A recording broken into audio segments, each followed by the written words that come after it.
Operations में हमने we have talked about several issues and topics and themes in operations and production management. We talked about total quality management.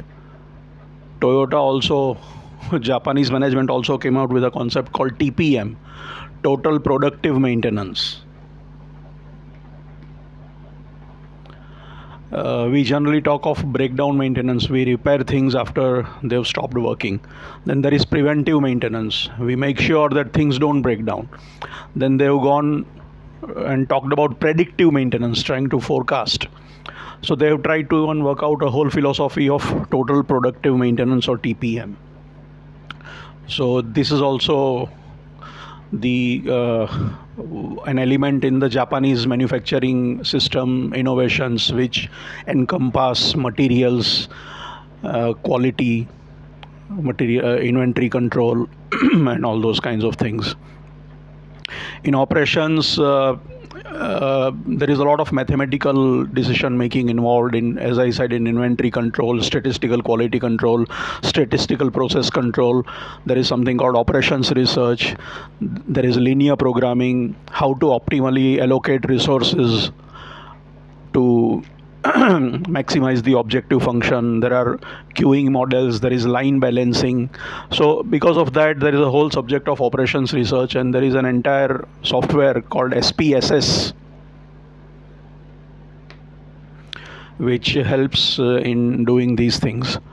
And many organizations nowadays are using ERP systems, enterprise resource planning, and some software like SCM, CRM, customer relationship management, which is part of marketing, SCM, supply chain management, which is part of operations, can be various modules in ERP systems. So these are the various things that a lot of software tools and technologies are available. The important one other thing that we should talk at this stage is the costing part. We discussed a bit about it in the finance section. But manufacturing operations, it would be incomplete if we don't mention costs. And now essentially there are two kinds of costs that we need to look at: direct costs and indirect costs, or also known as variable costs and fixed costs. Let us say I want to make this product. Now whatever direct material goes into it, there is a cost. Whatever direct labor goes into producing this, there is a cost. This is directly used in making this particular product. These are direct costs, and these are also known as variable costs, because if I make one unit, it costs, the total direct cost is so much. But if I make more units, the cost will go up. So it is known as variable cost. It increases with volume. But then there are other costs which are called indirect costs, and these are also fixed costs, sometimes also referred to, some of it is also referred to as overheads. For example, there are people like helpers, material handling people, loading, unloading people, who don't directly work on the production part. Maybe there is a factory watchman, there is a factory office, there is factory office electricity expenses, there is stationary expenses in the office, there is an accountant, there is a sales manager, there are sales people. So these are not directly linked to the production, the direct cost of the product, but these are also costs which you have to incur.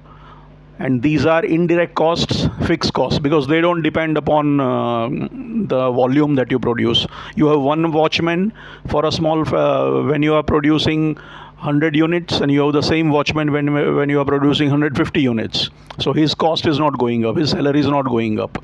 The accountant's salary, there is one accountant, whether you are doing smaller production or more production.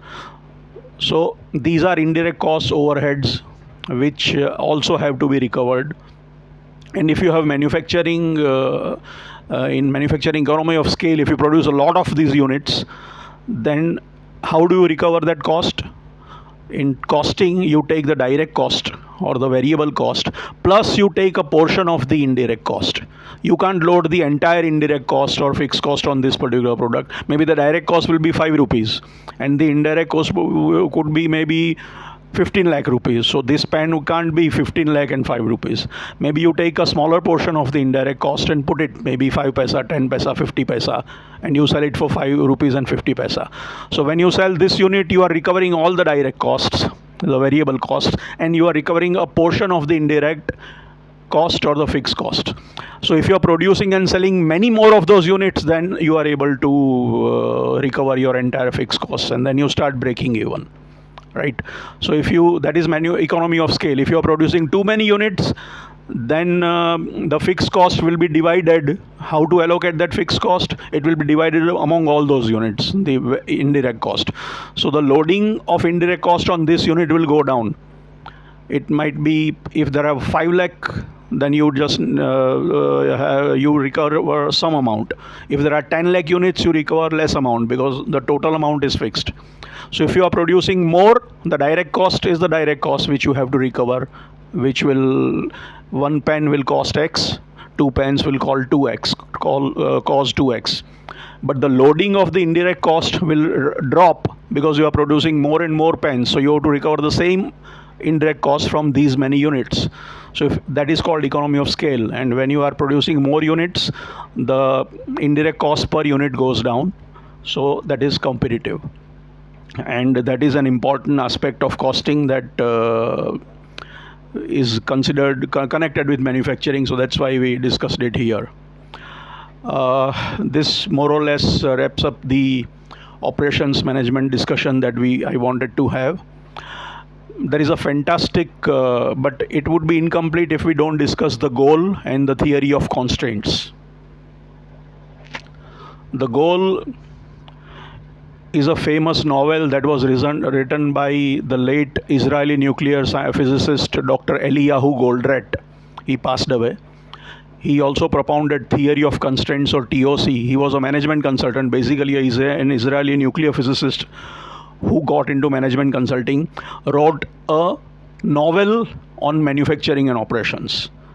It is unique, it is incredible, it became a bestseller, it is a fantastic read, and it teaches us some good new things about operations, in which he talks about his theory of constraints, and he wrote some other books also.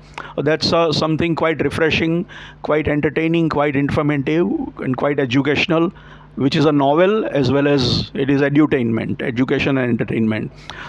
I don't think I have seen many such books where you talk of a novel which deals with management, core management subjects like this. Probably only the only one thing that comes to mind is The Goal. So in the next session, that will be the last session on manufacturing, we'll be talking about The Goal. Thank you.